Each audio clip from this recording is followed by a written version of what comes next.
आइए सुनते हैं एक छोटी सी कहानी। यह कहानी एक राजकुमारी की है जो भगवान से हमेशा यही प्रार्थना करती है कि उसका विवाह जिस भी व्यक्ति से हो, नेक दिल हो, ईमानदार हो, दूसरों पर दया रखने वाला हो और सबका भला चाहने वाला हो। वह ऐसा ही वर चाहती थी। एक दिन राजा के दरबार में एक सन्यासी आता है और वह कहता है कि मुझे आपकी पुत्री से विवाह करना है। यह सुनते ही राजा गुस्से में आ जाता है और अपने सिपाहियों को बुलाकर उसे कोड़े मरवाता है और उसे जेल में बंद कर देता है। जब यह खबर राजकुमारी को मिलती है, वह अपने पिता के इस व्यवहार से बहुत दुखी होती है और वह उस सन्यासी से मिलने चली जाती है। जैसे ही वह सन्यासी को देखती है कि वह 80-90 साल का एक बुजुर्ग आदमी है। वह उसे देखती है और बोलती है कि ऐसा क्या कह दिया आपने कि पिताजी इतना गुस्सा हो गए और उन्होंने आपको जेल में बंद कर दिया। सन्यासी बोलता है कि मैं तुमसे विवाह करना चाहता हूँ। यह सुनकर राजकुमारी अपने पिता के पास जाती है और कहती है कि मैं अब उसी सन्यासी से शादी करूँगी। यह सुनकर राजा बहुत गुस्सा होता है और कहता है कि मैंने तुम्हें इतने नाजों से पाला पोसा है और मैं तुम्हें उस भिखारी के साथ विवाह नहीं करने दूंगा।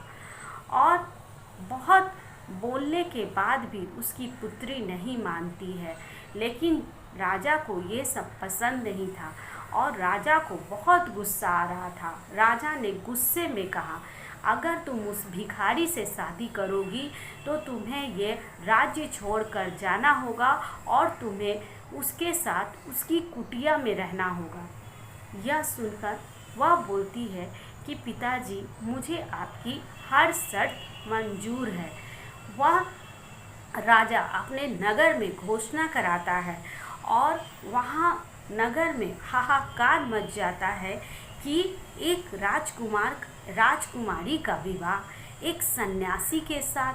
सभी गांव के लोग उस सन्यासी को देखने के लिए वहाँ इकट्ठे हो जाते हैं। राजा दोनों का विवाह करा देते हैं और बेटी अपने पिता का आशीर्वाद लेकर वह उस सन्यासी के पास चली जाती है और उसकी कुटिया में जाकर रहने लगती है।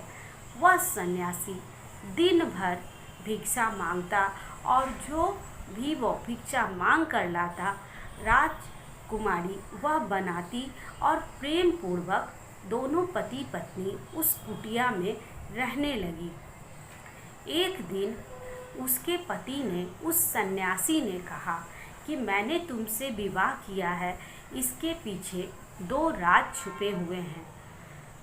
तुमने मुझसे क्यों विवाह किया? मैं इतना बूढ़ा हूँ फिर भी तुमने मुझसे विवाह क्यों कर लिया? तभी राजकुमारी कहती है कि मुझे ऐसे वर की तलाश थी जो नेक दिल हो, जो दूसरों के प्रति दया रखता हो और उसके मन में दया भाव हो। मैंने जैसा वर चाहा वैसा ही वर पाया और वह संतोष के साथ और बिना सुख सुविधा के भी वह सुखी से उसके साथ रह रही थी। एक दिन उसके पिता को अपनी बेटी के बारे में सोचकर बहुत चिंता होती है और वह 5 प्रकार का पकवान अपने नौकर से भिजवा देता है।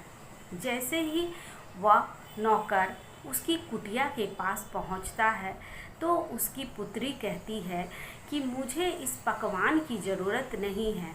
मेरे पति जो भी लाते हैं हम लोग प्रेम पूर्वक वही खाते हैं। मुझे यह 5 तरह के पकवान नहीं चाहिए। और वो उसे कहती है कि तुम यहाँ से ले जाओ। सन्यासी वहीं बैठा रहता है और सब कुछ देखता रहता है। वह अपने ईश्वर से प्रार्थना करता है कि हे ईश्वर, इस लड़की ने बिना कुछ सोचे समझे सभी सुखों का त्याग कर दिया और आज मैं इतना मजबूर हूँ कि मैं इसे भर पेट खाना भी नहीं खिला सकता। वह ईश्वर से जैसे ही प्रार्थना करता है, ऊपर से 2 थाली, चांदी की थाली जिसमें बहुत तरह के पकवान थे, वह आसमान से नीचे उतरते हैं और वह अपनी पत्नी से कहता है कि तुम नेक दिल हो, तुम्हें जो ईश्वर देता है तुम उसे तो ग्रहण करोगी, इसे ईश्वर ने तुम्हारे लिए भेजा है। वो दोनों पति पत्नी उस भोजन को ग्रहण करते हैं। नौकर जब यह देखता है तो वह जाकर राजा को बताता है कि यह कोई साधारण व्यक्ति नहीं, यह कोई फरिश्ता है, यह कोई जादूगर है जो आसमान से चांदी की थाली उतारकर आपकी बेटी को रोज खाना खिलाता है। यह सुनकर राजा और क्रोधित हो जाता है और एक तांत्रिक को बुलाता है और कहता है कि उस सन्यासी को तुम जान से मार दो, मुझे अपनी बेटी को अपने वापस लाना है। वह जैसे ही समाधि लगाता है और जैसे ही उस सन्यासी के बारे में ध्यान करता है और वह आश्चर्य में पड़ जाता है और राजा से कहता है कि आप उसका कुछ भी बिगाड़ नहीं सकते, वह नेक दिल फरिश्ता है। आपने अगर कुछ करने की कोशिश की तो उसका उल्टा प्रभाव होगा। फिर भी राजा नहीं मानता है और कहता है कि नहीं, तुम उसे जान से मार दो, मैं नहीं चाहता कि मेरी बेटी एक भिखारी के घर रहे।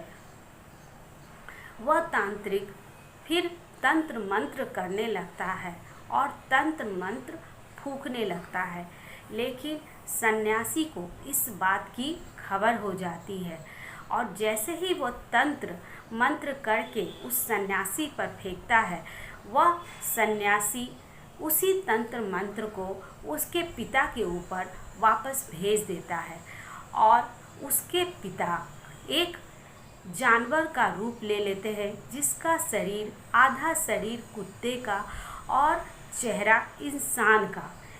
यह अचंभा हो जाता है और उस नगर में हाहाकार मच जाती है। लोग सोच में पड़ जाते हैं कि राजा को आखिर हो क्या गया। जब यह खबर उसकी पुत्री तक जाती है, वह पुत्री परेशान हो जाती है और अपने पति को लेकर वह अपने पिता को देखने चली जाती है।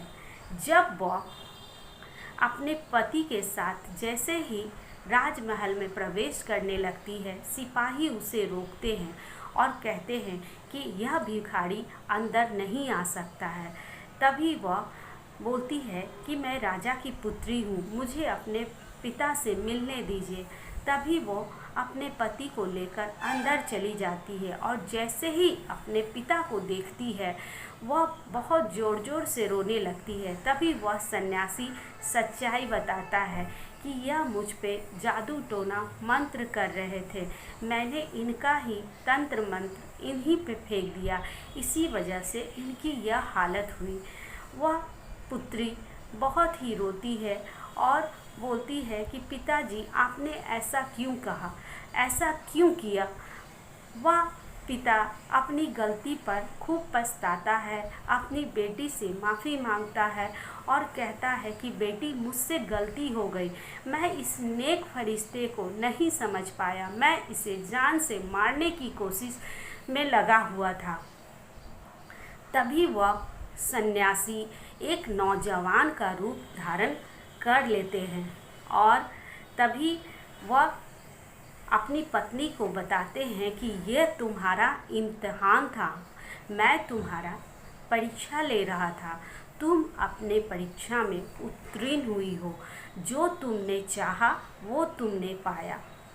अपने सुंदर वर को देखकर वह बहुत खुश होती है और अपने पति से प्रार्थना करती है कि आप मेरे पिता को ठीक कर दीजिए, लेकिन वह अपनी गलती पर पछताता है और सन्यासी मंत्र को फूंकता है और उसके पिता ठीक हो जाते हैं और दोनों ही बेटी और दामाद को गले से लगाते हैं और प्रेम पूर्वक एक साथ उसी राज्य में रहने लगते हैं।